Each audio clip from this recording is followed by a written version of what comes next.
लोकसभा चुनाव के लिए 2024 के लिए बिगुल बज चुका है। समाजवादी पार्टी ने उत्तर प्रदेश में अपने 16 प्रत्याशियों के नामों का घोषणा कर दी है।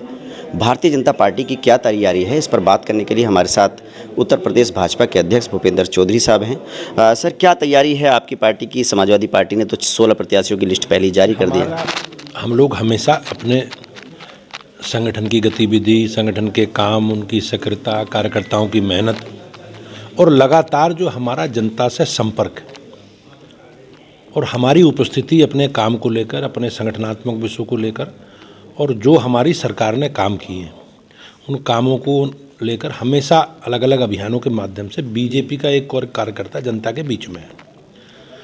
संगठनात्मक विषय है, हमने अपने संगठनात्मक विषय नीचे बूथों तक का हमारा स्ट्रक्चर तैयार है और जिस दिन भी आचार संहिता लगेगी, पार्टी प्रत्याशी घोषित करेगी तो हम पूरी ताकत के साथ एक कार्यकर्ता पूरी सक्रियता के साथ मोदी जी के नेतृत्व में अपने पूरा लेखा जोखा लेकर 10 साल का हम जनता के बीच में जाएंगे। और मुझे विश्वास है देश की और प्रदेश की महान जनता तीसरी बार मोदी जी को सरकार बनाने के लिए जनादेश देगी, हम सबको आशीर्वाद देगी। उत्तर प्रदेश की 80 की 80 सीटें जीतने का टारगेट जो है पार्टी हाईकमान ने तय किया है। आप प्रदेश अध्यक्ष हैं, किस तरह से ले रहे हैं? और सबका साथ सबका विकास का जो नारा है, क्योंकि कई सारी सीट ऐसी हैं जहां पर मुस्लिम मतदाता काफ़ी बड़ी तादाद में है, तो उसके लिए क्या रणनीति बनाई है?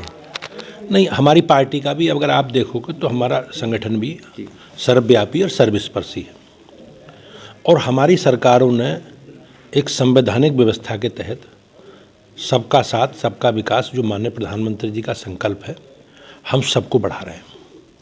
हमारे नीति में, हमारी प्राथमिकता में, मोदी जी की प्राथमिकता में गरीब है, युवा है, महिला है, किसान है,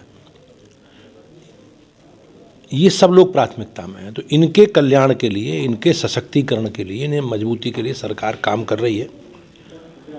और निश्चित रूप से आपने देखा होगा मोदी जी के नेतृत्व में जिस प्रकार से देश तरक्की की राह पर आगे बढ़ रहा है और आप लोगों ने देखा होगा जिस प्रकार से जब हम सरकार में आए, मोदी जी सरकार में आए, तो हम 11वें नंबर पर हमारी जीडीपी थी, आज हम 5वें नंबर पर हैं। और बहुत जल्दी अगर विकास की यही गति बनी रही तो हम बहुत जल्दी तीसरी बड़ी अर्थव्यवस्था के रूप में देश दुनिया के सामने आएगा। भारतीय जनता पार्टी के जो कार्यकर्ताओं की अपेक्षा थी, हम जिन मुद्दों को लेकर, जिन संकल्प को लेकर जनता के बीच में गए थे या जाते रहे हैं, हमारी सरकारों ने उसे पूरा किया है।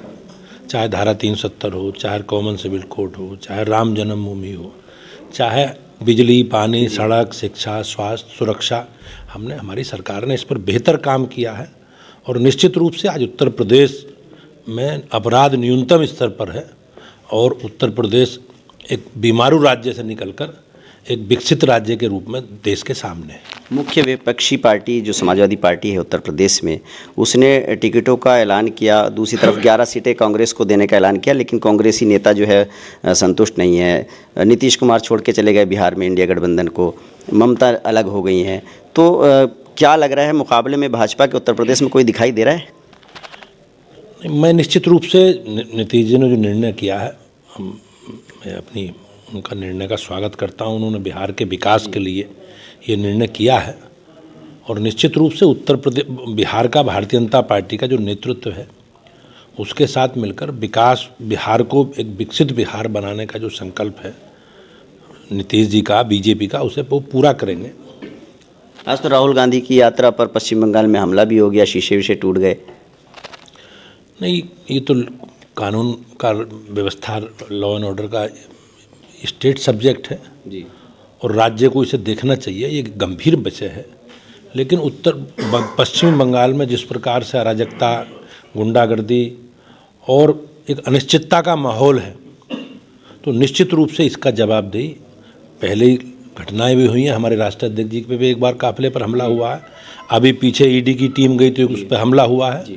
तो कहीं ना कहीं संवैधानिक संस्थाओं पे और लोकतंत्र में, इस राजनेताओं में इस प्रकार से हमला, हम लोग इसकी। आखिरी सवाल मैं जानना चाहूँगा, प्रदेश अध्यक्ष हैं, जो एनडीए गठबंधन है 80 सीट जो लोकसभा की हैं उत्तर प्रदेश में, तो क्या किसी सहयोगी दल के साथ में सीटों का जो बंटवारा है, क्या 80 सीट हैं, क्या किसी कोई मुस्लिम प्रत्याशी एनडीए की तरफ से हो सकता है, संभावित है, ऐसा कोई चर्चा हुई? प्रत्याशी चयन की प्रक्रिया हमारे यहाँ एक प्रक्रिया है और हम लोग आपस में बातचीत करके, विचार विमर्श करके केंद्रीय पार्टी उसका निर्णय करती है।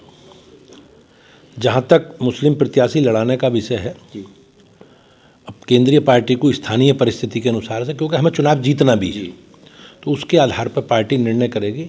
लेकिन हम लोगों की तैयारी पूरी है। हमारा जो वर्तमान में एनडीए का स्वरूप है, निषाद पार्टी हमारे साथ है, अपना दल हमारे साथ है, ओम प्रकाश राजभर जी की सुहेलदेव समाज पार्टी हमारे साथ है, हमारा अपना दल से लंबा गठबंधन है, निषाद पार्टी से भी गठबंधन है हमारा लगातार।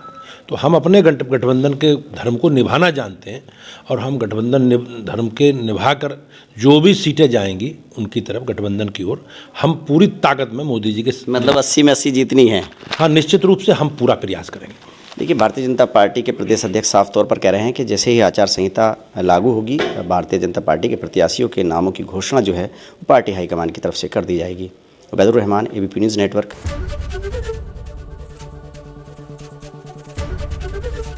एबीपी गंगा, खबर आपकी, जुबान आपकी।